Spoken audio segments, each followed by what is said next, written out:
Hey there, friends and enemies. JoPaWrites here again, and today I wanted to give my ranking of the different archetypes in Remnant 2 after the Awakened King DLC with a couple very important things to keep in mind. First off, this is all personal preference. If you disagree with where I rank things, I rank them too high, too low, let me know in the comments down below, but don't be a dick about it. We're all here to enjoy this game at the end of the day. Number two, I am a big fan of fun and variety of builds. I make new builds pretty much every single week. And so if I have an archetype that I can make a bunch of different builds with versus a meta archetype that I can only make a couple different builds with, I'm going to favor the one I can make the variety of builds, especially now at this point in the game where we can beat Apocalypse difficulty with pretty much every archetype in the game. Maybe not Explorer, but yeah, all of them can do the job. You just have to have personal preferences like I mentioned. I do play a lot of co-op, so that does change up the way I play just a bit compared to solo gameplay, so that might affect my rankings as well. Just all things to keep in mind. So let's jump into it. And first off, we have the Challenger. This is one I've never really grown to love personally. I think it is a really good archetype. It's really solid overall. And as somebody who loves playing tank characters, I thought it was going to be my favorite. But just the playstyle, the abilities are not for me as much as I would have liked, and I think you can be tanky in this game without playing the Challenger, on top of the fact that the armor changes, I believe, have affected the Challenger the most, and that's why it's going to rank a little bit lower for me. I just don't personally enjoy running it all that much at this point compared to some others. It's not as flashy, it's not as fun, there's not as much stuff going on.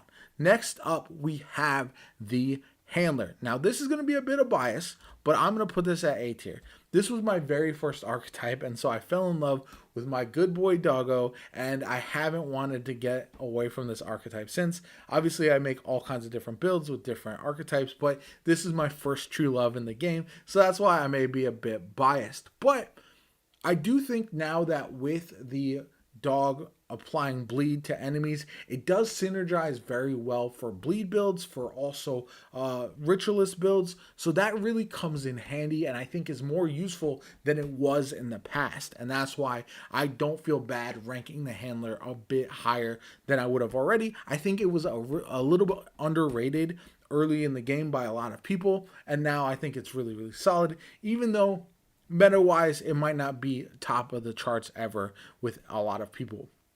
Then we have the Hunter. This is where we're going to get controversial. Again, I don't care if people disagree with me. This is just personal preference.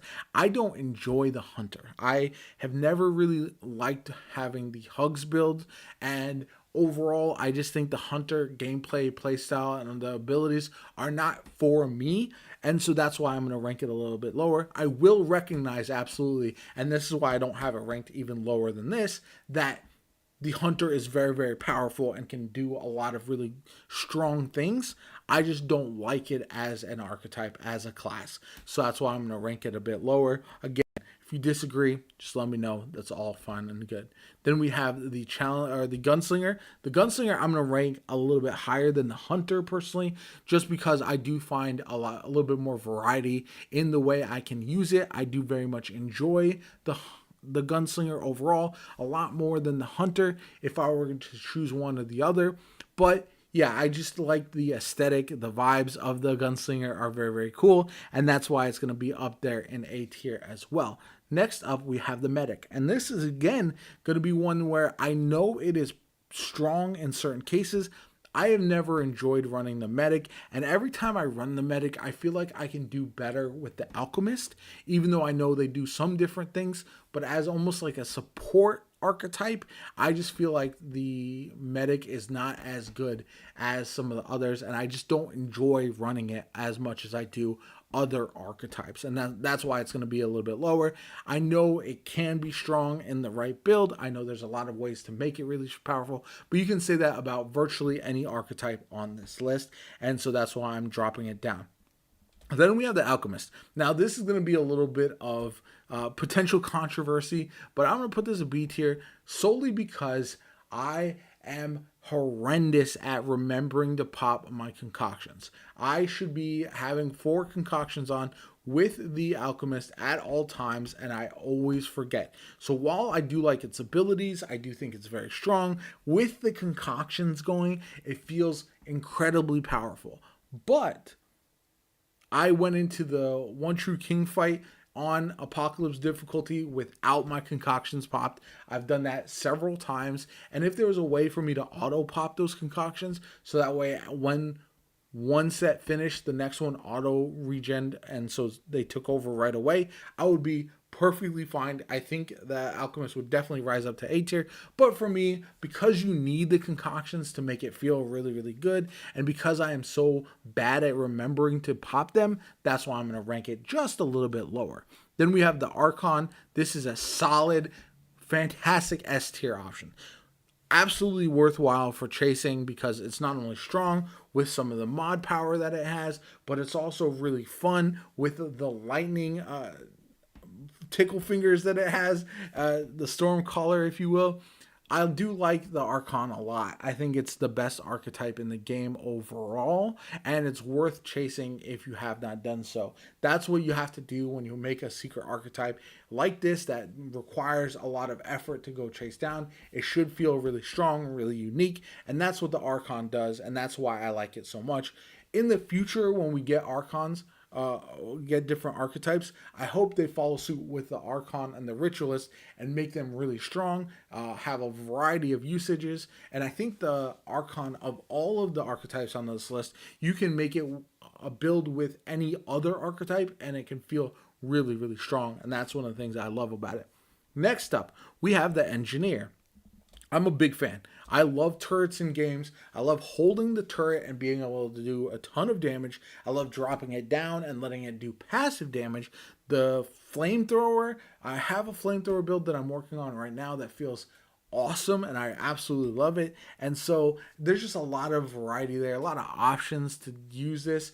And I really enjoy any kind of turrets in pretty much any video game. So for that reason, I'm going to rank the Engineer maybe higher than a lot of other people, but I've seen some insane damage output for the Engineer, and so that's why I'm going to rank it up here as well. I just think it's strong, it's fun, it does a lot of things really, really well, and that's why it's ranked so high.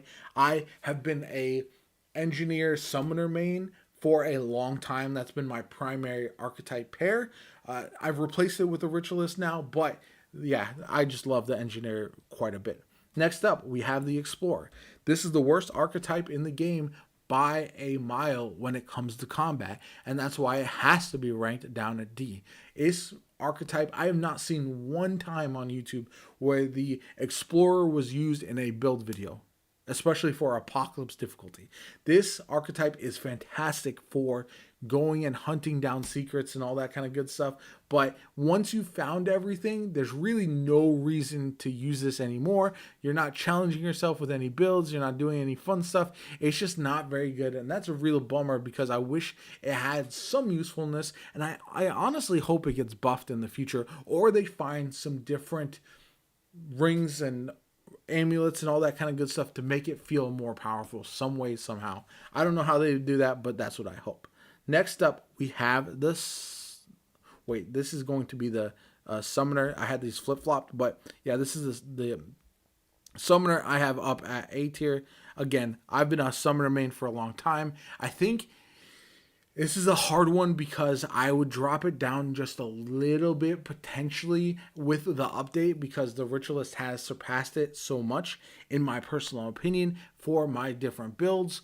But I still think the Summoner is very, very strong. You see it a lot when I'm playing co-op on Apocalypse difficulty, and I think that just shows you how good it can be. So that's why I will rank it a bit higher than maybe some other folks might. But yeah, I do very much enjoy the Summoner quite a bit.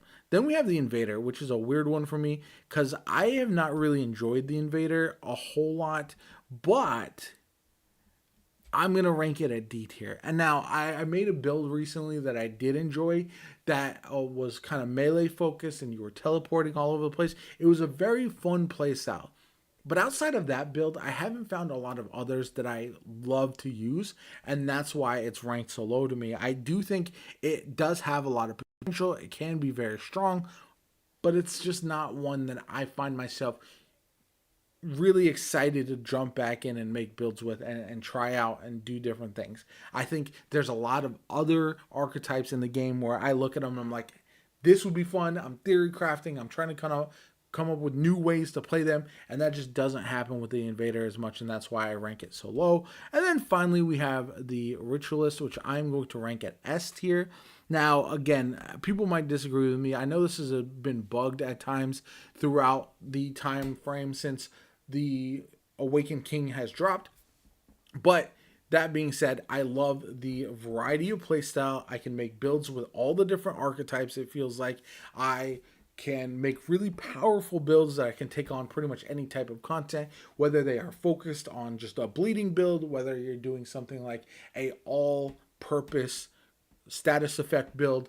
There's just so many different options, it feels like, with the Ritualist that I have fallen in love with. It's probably my current favorite archetype in the game, which is a bit of recency bias. I do think it is very strong. It is has a lot of room to grow. There's a lot of ways to build around it. It's no surprise that one of the best builds that I've seen out there is the Archon Ritualist combination that just works out tremendously. So overall, I do think it is the flavor of the month. It is the hot new thing, but it deserves that title because it is very, very strong, and I love it. I think all future archetypes should feel as unique and fun to use as the Ritualist, and if they do, then we are in great hands going forward. Anyway, let me know where you disagree, what you would change in the comments down below. I know I'm going to get a lot of feedback on this one.